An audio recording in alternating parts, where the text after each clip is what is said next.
The Avs and Wild are streaking. Key players return to the ice for the Leafs and Golden Knights. We had some third-period comebacks and some surprises. Details next on this edition of Locked On NHL Game Night. When that final horn sounds, you know it's time for Locked On NHL Game Night. All the post-game reactions to every game across the league, every single night, with insights only the hosts at Locked On can provide. Prepare to experience game day reactions like never before. Only on Locked On NHL Game Night. Your team every day. Hey, hockey fans, welcome to Locked On NHL Game Night, part of the Locked On Podcast Network, the #1 sports podcast network, your teams every day. Thanks for making Locked On NHL Game Night your place to get a recap of the night in the NHL during the regular season and the playoffs. We are available wherever you get your podcasts and on YouTube. Today's episode is brought to you by FanDuel. Download the FanDuel app now by visiting FanDuel.com and win $300 in bonus bets if your first $5 bet wins. I'm Eddie Garcia, an LA Kings fan on the West Coast, going solo for this show. Here to get you caught up on all the goals, saves, big moments, and stories from the night in the NHL with a big assist from some of our Locked On local experts. We had 15 games on the day before the league takes the Thanksgiving holiday off in the United States. So let's feast on a busy night in the NHL. And we start with a team that's been feasting on the league this year, and that is the Colorado Avalanche. They were at home taking on the young upstart San Jose Sharks. This one, all Colorado. 10th straight win, 6-0 over San Jose. Nathan MacKinnon gets his 18th goal of the year. That leads the NHL. Also his NHL leading 39th point with an assist as well. We had Mackenzie Blackwood pitching a shutout in this one for Colorado. 26 saves, second straight shutout for him. And Colorado now 17-1-5 so far this season, 9-0-2 at home, and they are leading the NHL with 39 points. I'm going to guess that the host of Locked On San Jose Sharks, J.D. Young, was probably impressed with the team that beat his team tonight. Sometimes you can get the bully, but sometimes the bully gets you. And tonight, the San Jose Sharks get absolutely bullied by the Colorado Avalanche, 6-0. This was a reminder for the Sharks and Sharks fans that just how far the San Jose still has to go. Even though the season has gone off to a much better start than expected, the Colorado Avalanche are the best team in the NHL, and they proved it tonight. They were absolutely dominant, and the Sharks just did not have an answer. And any chance that San Jose did have to potentially get on the board or gain some momentum, they just could not buy a goal tonight. So just an unfortunate loss, as these Sharks had no chance in this game.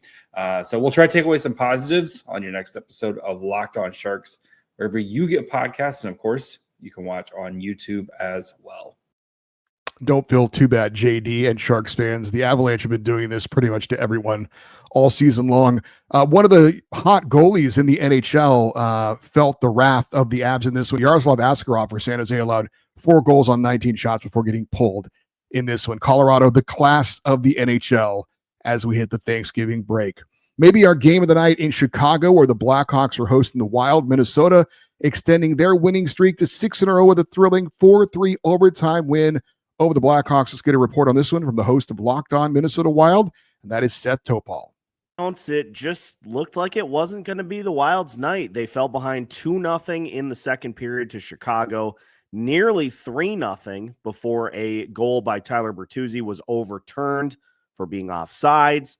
With 13 seconds left to go in the second period, Brock Faber scored to cut the deficit to 2-1, and that was the spark the Wild needed to get back into this game. Nico Sturm, welcome back to the Minnesota Wild. He scores his first to tie the score. After some goals back and forth, we go to overtime, and who else but Kirill the Thrill unties it as the Wild pick up a big win. They continue their role in November, 10-1-1 in the month of November, and we've been looking for how this team would respond during this winning streak to some early adversity. Got a good look at that here in this game against Chicago. And now we got ourselves a matinee matchup against the Avalanche coming up on Friday. For more on the Minnesota Wild, make sure you follow Locked On Wild wherever you listen to your podcasts. And thanks to Seth Topol for that report. Looking forward to that Wild Avalanche clash for sure. But what a dynamic duo Minnesota has in Matt Boldy and Kirill Kaprizov. Boldy's 14th tied it up, and then Kaprizov's 14th wins it in overtime. Now, it was on a 4-on-3 power play. Controversial call on this one. Ilya Mikheyev put a hit on Joel Eriksson-Ek right before Eriksson-Ek, or right after, I should say, Eriksson-Ek had hit Connor Bedard. But Mikheyev was called for interference, but both players did go after the puck right before that collision took place, although it was a retaliatory hit, no doubt. I thought that was the wrong call, but to Minnesota's credit, they take advantage of that and get the victory. Connor Bedard did have his 14th goal of the season in the loss for Chicago, and Artem Leshinov gets his first career NHL goal for the Hawks as well. The Hurricanes were hosting the Rangers. New York getting a 4-2 win, as they have done a lot this year, getting road wins. Let's get a report on this one from the host of Locked On New York Rangers. That is John Chick. So if there's a theme of the Rangers 4-2 win over the Canes that concluded just a couple of seconds ago for tonight, I would say it's the best players on the Rangers being the best players on the New York Rangers. And that might sound a little bit cliche, but it's true. The Rangers have been up against it this season. They recently had the 4-game losing streak. Now they've won 2 in a row. But to kind of, fight back into playoff contention and fight your way up the standings, string some wins together, cliche or not, you need your top players to step up, and that's exactly what happened. Artemi Panarin with a just absolute snipe of a goal. Also a phenomenal play to set up a goal by Vincent Trocheck, who also finished. You've got Mika Zibanejad ending the game, basically, with a big hit that knocked his guy down to the ice and allowed Will Cooley to bury the empty netter. You've got Igor Shesterkin turning in an outstanding performance as well. Again, that's the theme. The Rangers' best players playing like the Rangers' best players. That's what they're going to have to do going forward. That's going to have to be the norm if the Rangers are going to, be anywhere near where they want to be at the end of this season. So, going to break it down in the next episode of Locked On New York Rangers. Do not miss it. All right, we appreciate John Chick, the host of Locked On New York Rangers, for that report. And the Rangers' best players are usually the Rangers' best players when they're on the road. The Rangers now in NHL leading 10-4-1 away from home. Unfortunately, the home record is not very good, but on the road, the Rangers can do some damage, as they did in Carolina against the Hurricanes. Meanwhile, we had the Devils hosting the Blues. This one would end up going into overtime as New Jersey trying to continue to get some points while Jack Hughes is going to be out of the lineup. They end up beating the Blues 3-2 in sudden death. Let's get a report on this one from the host of the Locked On New Jersey Devils podcast, and that is Zach Berman. You can't teach in the National Hockey League, and those are high-end skill and clutch. And I think Simone Nemec has both of those attributes in spades. Devils win 3-2 in overtime over the St. Louis Blues. Couple that with a Carolina loss in regulation to the New York Rangers, and the New Jersey Devils will get to American Thanksgiving in sole possession of first place in the Metropolitan Division. Now, I don't think the Devils played particularly well tonight.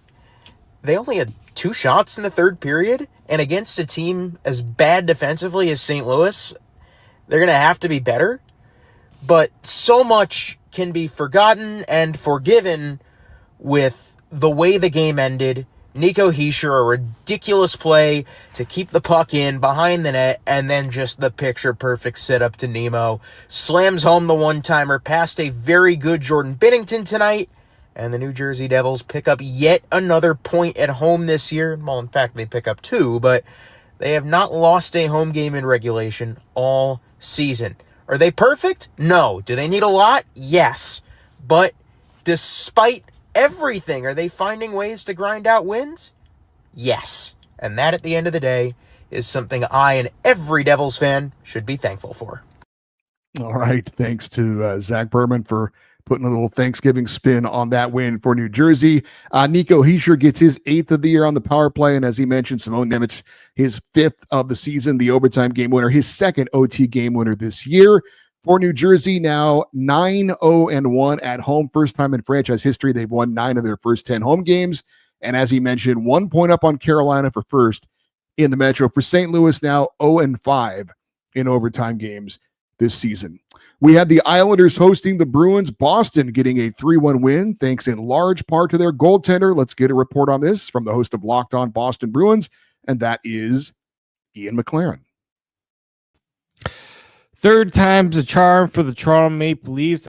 And that is not Ian McLaren. I apologize. That is David Morisuti. We will hear from him momentarily. This is Ian McLaren. Swayman is back in form, and that is amazing news for the Boston Bruins.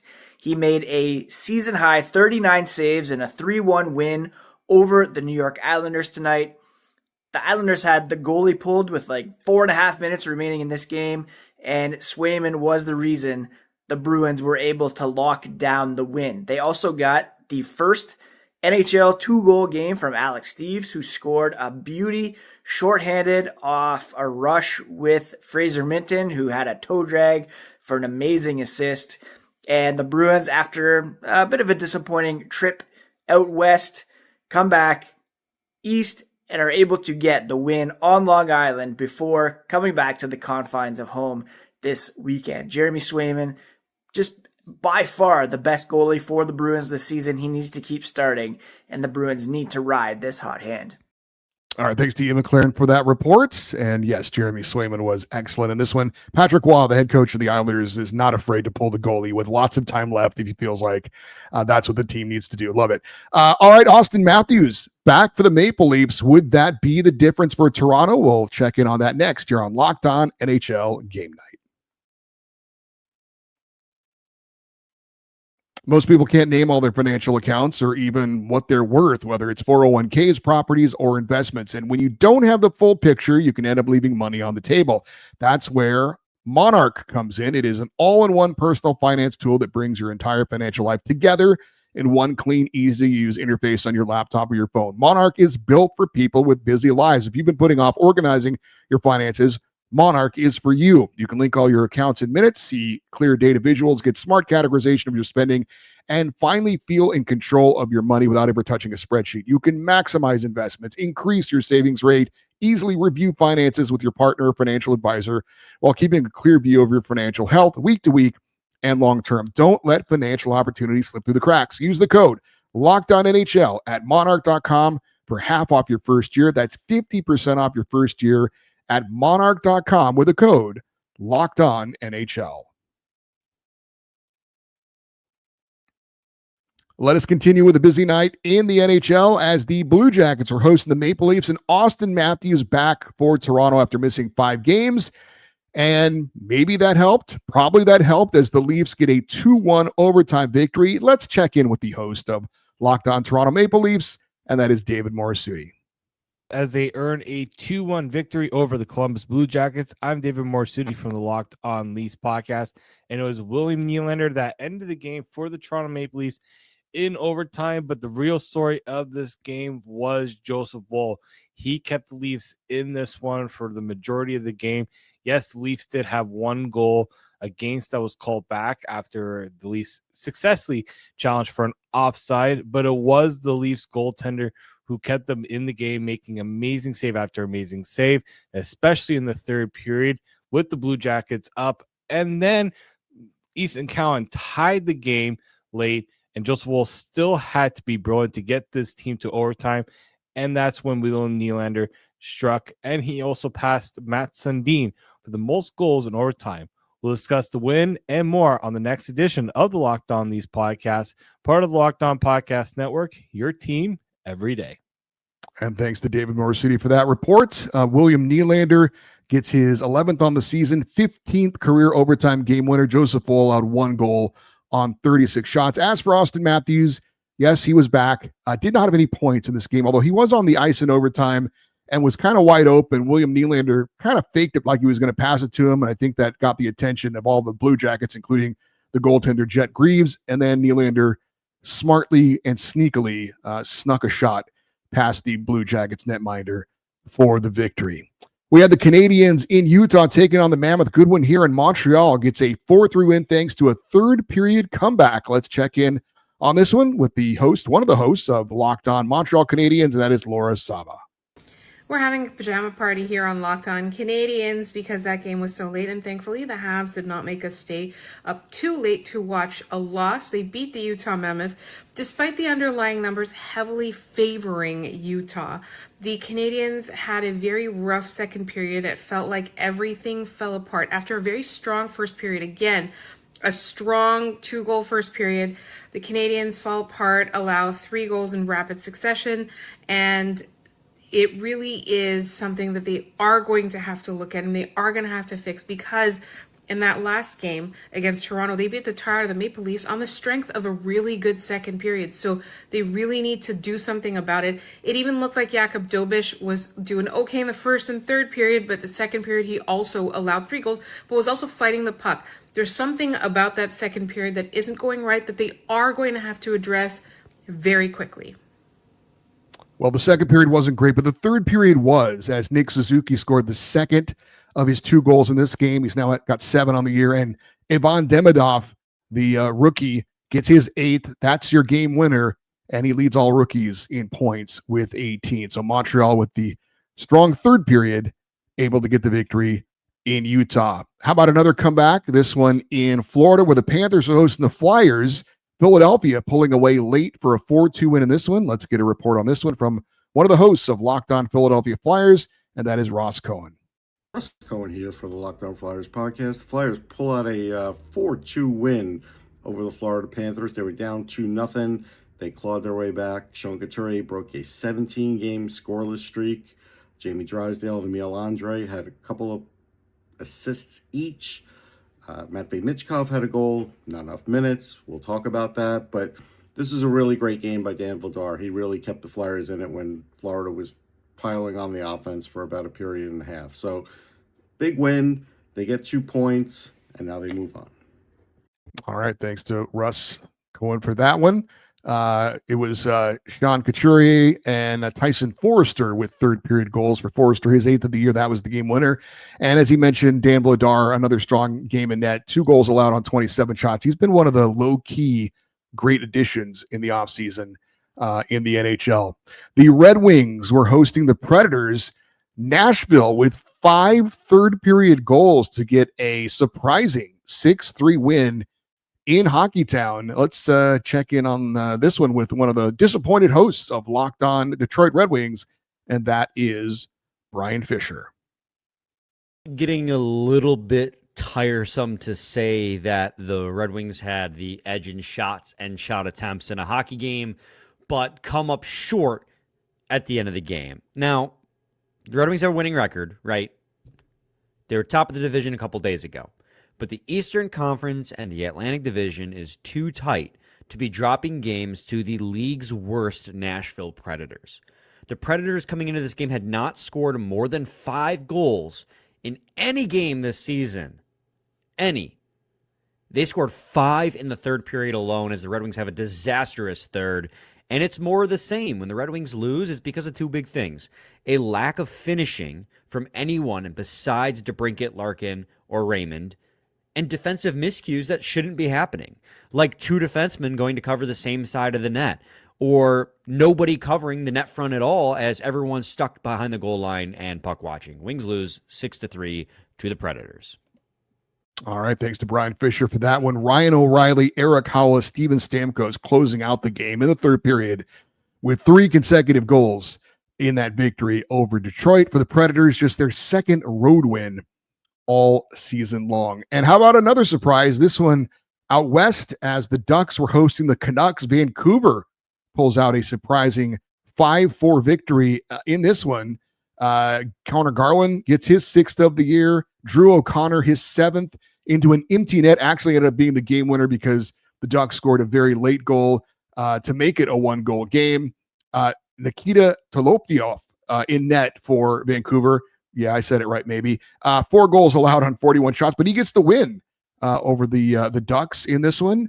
For Anaheim, they did get a Leo Carlson goal, his 12th of the year. Cutter Gauthier scored really late, his 14th of the season, but not enough, as the Ducks, still leading the Pacific Division at the Thanksgiving break, fall to 14-8-1 with that surprising loss to the Vancouver Canucks, who said it this week that they're starting to look to sell off some of their pieces But the guys that are playing there now, still playing hard, and they were able to get a upset victory in Anaheim. All right, coming up next, Austin Matthews, not the only big name to return on the night. We'll talk about that next here on Locked On NHL Game Night. The NBA is back, and there's no better place to get in on the action than FanDuel. It's the official sports betting partner of the NBA. Even if you missed the start of a game, it doesn't matter. You can place live bets on at any moment of an NBA game, beginning, middle, stretch, run, whenever you want. And you can also bet about just on anything, from players scoring points to over-unders, points by quarter, points by half, points by game. You can combine your bets as well into a same-game parlay. If all those things hit, those player points, those over-unders, the team that's going to win, you can hit big and get a bigger payout with those same-game parlays. You can bet on any game, on any team. It doesn't matter if it's a buzzer beater or a 20-point blowout. FanDuel can help you make any game more exciting, regardless of the outcome. Right now, FanDuel is giving new customers $300 in bonus bets when your first $5 bet wins. That's right. You get $300 in bonus bets just by hitting that first $5 bet. So head to FanDuel.com, sign up today, and play your game with FanDuel, the official sports betting partner of the NBA. All right, the Vegas Golden Knights in action, hosting the Ottawa Senators, and we told you about Austin Matthews returning earlier. How about Vegas captain Mark Stone back after missing 16 games? Would he have an impact in this one? Well, he would, but not quite enough to get the 2 points as Ottawa gets a 4-3 shootout victory. Let's check in with one of the co-hosts of Locked On Ottawa Senators, and that is the very excited Ross Levitan. Right now, Airport out of Vegas with 2 points. First time the Sens win in Sin City since 2018, and it is just so poetic that it's Shane Pinto that scores the shootout winner. He bought dinner for the boys last night because of the new contract. He opens the scoring, and he finishes this game. But we'd be remiss not to mention Linus Ullmark, perfect in the shootout. It was close. There's an angle of the second shooter. Jack Eichel thought he beat him, just like he thought he beat him in the third period. No. Linus Ullmark, 32 saves in this one. Unbelievable. I am so fired up. Let's get to the postcast right now. Join us on YouTube, and then, if you're seeing this in the morning, it'll be available wherever you get your podcast. Senators win 4-3. They hang on in the third period and get it done in the shootout.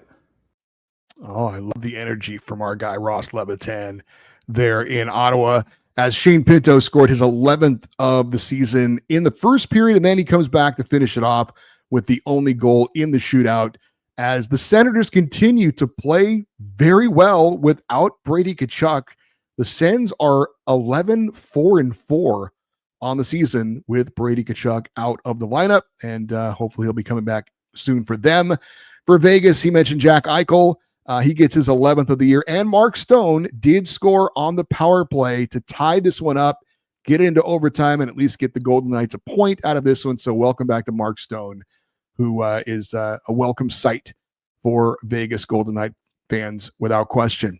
We had the Capitals hosting the Jets in this one. Washington getting the 4-3 victory. Let's get a report on this one from the host of Locked On Washington Capitals, and that's Dan Holme.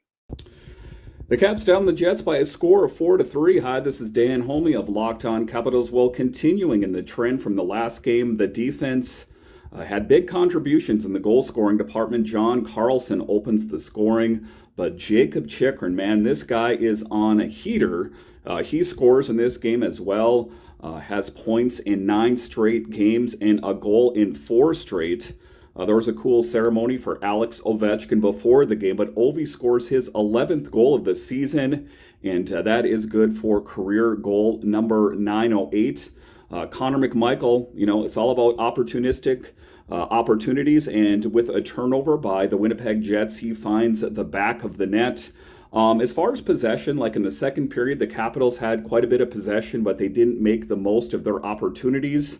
And it was a game that came down the wire. If it wasn't for Charlie Lindgren, I don't know the outcome of this game because he was solid when needed. Big picture, the Capitals pick up the win, but definitely some things that still need to get cleaned up. I'll have much more on this for you later on Locked On Caps. All right, thanks to Dan Holme for that report. Jacob Chychrun gets his 9th goal of the year. He's tied with Cale Makar for the lead in goals by defenseman this season. You had, as he mentioned, Ovechkin getting number 908 and Connor McMichael with the game winner in the third period. For the Winnipeg Jets in defeat, Gabriel Velarde had a pair of goals, numbers 9 and 10 for him. Mark Scheifele gets his 12th. But Eric Comrie allowed 4 goals on 34 shots. He wasn't terrible, but he's now 0-3 with 11 goals allowed in those 3 games since the Winnipeg Jets announced that he would be the number 1 goaltender because, of course, Connor Hellebuyck was going to be out following that knee procedure. So when Eric Comrie, as the number 1 without Connor Hellebuyck, has yet to win for the Winnipeg Jets, and that is obviously a bit concerning. We had the Kraken hosting the Stars, and Dallas follows up that big blowout win over the Oilers in Edmonton the night before. Head to Seattle and pick up a 3-2 victory in this one. Vladislav Kolyachuk, maybe, gets his first goal as a Dallas Star. That was in the third period, and that is your game-winning goal. Dallas 10-game road point streak on the season. They're 9-1-3 away from home this year, 15-5-4 overall. Jason Robertson's 7-game goal streak did come to an end for Dallas, but again, impressive for the Stars to win back-to-back games on the road where they've been so good this year, and they get a victory over the Kraken in Seattle. We had the Lightning hosting the Flames. No surprise in this one. Tampa Bay jumping all over Calgary in a convincing 5-1 victory. 4 goals in the first 10 minutes in this one for Tampa Bay, including Brandon Hagel getting his 12th of the year. Nikita Kucherov would put a bow on it with the final goal of this game in the third period, his 11th of the season, all in support of future Hall of Famer Andrei Vasilevsky, who allowed 1 goal on 33 shots in net. It was not a nice game for Calgary netminder Dustin Wolf. He allowed 3 goals on 4 shots and got the hook in this one. For Tampa Bay, leading the Atlantic Division at the Thanksgiving holiday break with a 14-7-2 record. And remember, Tampa Bay got off to that rough start, but they have certainly righted things to this point. And the final game, game number 15 on the night, was in Pittsburgh, where the Penguins took care of the Sabres by a score of 4-2. Matt Dumba scored his first goal as a Penguin in this one in the first period. You had Kevin Hayes getting his first goal of the season for Pittsburgh. That was the game winner in support of Tristan Jarry, who allowed 2 goals on 31 shots for Pittsburgh. Penguins started great. They've been struggling a bit of late. They came into this one having lost 5 of 6, so a much-needed win for Pittsburgh going in to that holiday break again, 4-2 over Buffalo. And that was the night in the National Hockey League. If you want complete coverage of your favorite NHL team, find the Locked On NHL Team podcast and YouTube show for your team. You heard some of our local experts tonight. They're there to give you expanded coverage of your team each and every day. And of course, we are here at Locked On NHL Game Night to wrap up the night in the NHL as well until a Stanley Cup champion is crowned on YouTube or wherever you get your podcasts. Locked On NHL Game Night. If you're watching on YouTube, we'd love for you to like and subscribe and share your thoughts in the comments section on anything that happened in tonight around the National Hockey League. And there was a lot. That'll do it for this episode of Locked On NHL Game Night. Enjoy your Thanksgiving. Have a great holiday, and then we'll be back with a full load of hockey action coming up on Friday. I'm Eddie Garcia. Thanks for listening and watching Locked On NHL Game Night, part of the Locked On Podcast Network, your teams every day.